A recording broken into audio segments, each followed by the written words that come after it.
Now's your chance, bro, if you want to come and debate. Come here and debate. Come and debate. Come and debate. I'm looking forward to this, mate. Come and debate, heckler. Okay, my question is, why do you think liberalism has failed? Right. No. You got one on I'm a little bit, drunk. So,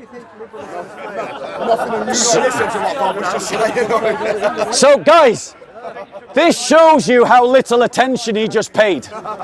Because his first question was, why do I think liberal secularism has failed?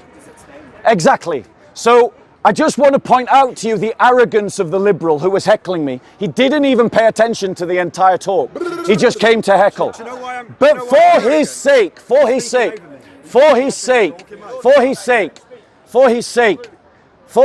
I'll remind you why liberal secularism is failing. Liberal secularism is failing because we are having a demographic collapse in the West. Liberal secularism is failing because we've got two-tier policing in the West. Liberal secularism is failing because Islamists who are pushing a vile ideology into our society are going unchallenged by the liberal secular state. Liberal secularism is failing because multiculturalism is failing. Ladies and gentlemen, those are the reasons why liberal secularism is failing. Now it's my turn. So haven't we already got a movement in our democratic society that is pushing against this two-tier policing? Because you know of that phrase. I'm just cutting in. My apologies to you, Bob. I don't do it, as you know. No, apologise to me, you mean? I've just had apologise to me. Yeah, for those you interrupted me. I've just had a Sorry, Bob. Not to him. There is a protest he gets enough outside airtime, Downing Street at 4 p.m. in support of Tommy Robinson. So there's a protest outside of... So there's a protest, ladies and gentlemen, at 4 p.m. outside of Downing Street in support of Tommy Robinson. Go on. Okay, as I was saying, liberalism gives us the right to protest, to talk amongst each other, to push back against cultural forces in our society that we don't like. And this is happening, isn't it? We've got movements that are trying to fight back against two-tier policing. That's how it's fighting back, because we're allowed to have this speech. Right. So his argument is the democratic process goes on. Liberalism and the liberal democratic system allows us to fight back against Islamization. Yeah. And I agree. I am not saying that the democratic process doesn't allow us to push back against Islamization, but liberalism discourages it. And here's why. Because liberalism says that the state is neutral, that the state doesn't have metaphysical values, metaphysical beliefs, and that all citizens are free to pursue within the democratic system their own way of life in a multicultural society. And that is exactly the thing that allows Islamization. Whereas a Christendom, whilst allowing Muslims to live amongst them, would not tolerate Sharia courts, would not tolerate the Adhan being blasted in megaphones into people's homes, would not tolerate the brutal halal slaughter of animals. Christendom would not tolerate Islamization, but liberalism does.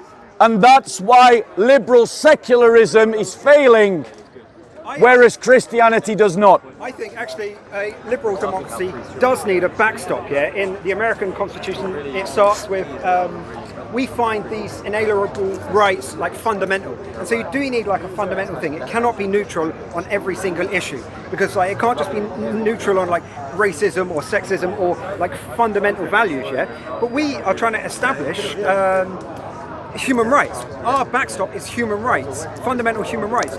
We don't believe God has given them to us. We just think each person inherits human rights, and the state should stand up for them human rights.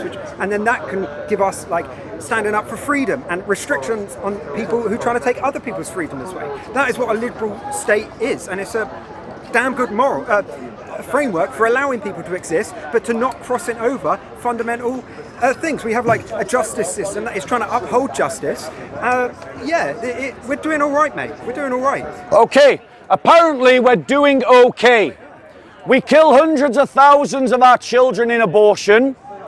We end up with a high divorce rate, destroying families and lives. We have broken families. We have substance abuse going through the roof. But apparently we're doing okay. We have Islamists storming police stations in East London, threatening police officers in Manchester, both without arrests, both without police action.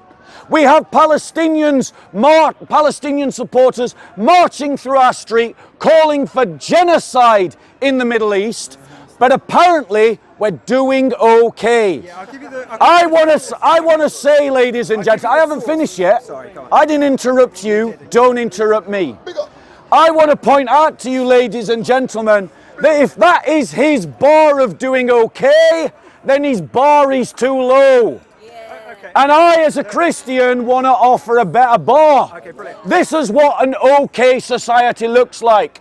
An okay society looks like stable families that are wholesome, where drug abuse and substance abuse are driven into single-digit numbers, where, ladies and gentlemen, Muslim thugs can't just run riot in our streets and get away with whatever they want, where people are policed equally under the law, and where we can't guess the outcome of a court judgment before the trial's even finished, because we know our court system has been utterly politicized.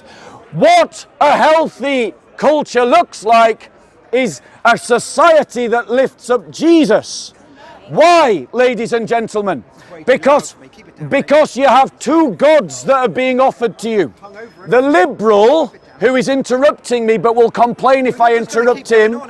The liberal who is interrupting me, but he complains when I interrupt him.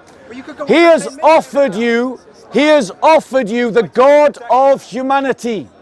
The God of humanity. That God of humanity is a subjective God.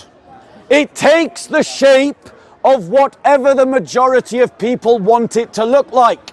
So if the majority of people are Muslim, then their God of humanity starts to look a lot like Sharia law. And suddenly, we don't have equal rights under the law. You don't want to hear from me. Yeah, no, they walk off. There you go, bye-bye. He's running away. You took all my time. No, you did. We never agreed any time. We never agreed any time. You interrupted me. You made points.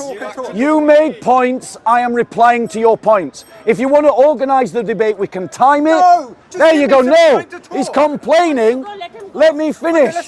Let me finish. Make my point, which will take 30 seconds. Who wants me to finish my point? There you go. Most people want me to finish my point. Thank you.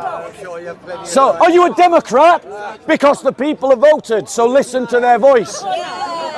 Now we'll see if he's a Democrat. How long are you going to take? How long are you going to take? The people have voted, I can finish my point.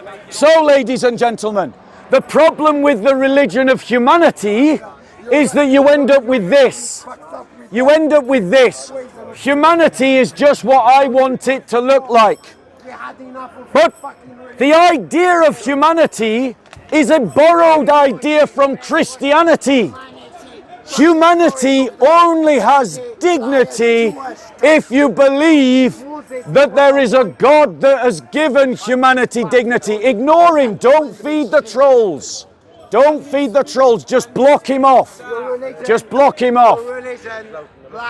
The idea of the value of humanity is rerouted in the idea of God, and that God has given us dignity.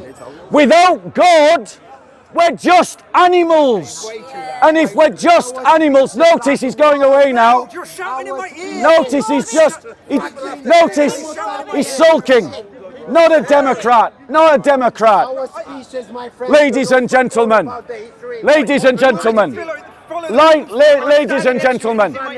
The reality is we can only pin down our common values if we have a common metaphysics, ladies and gentlemen.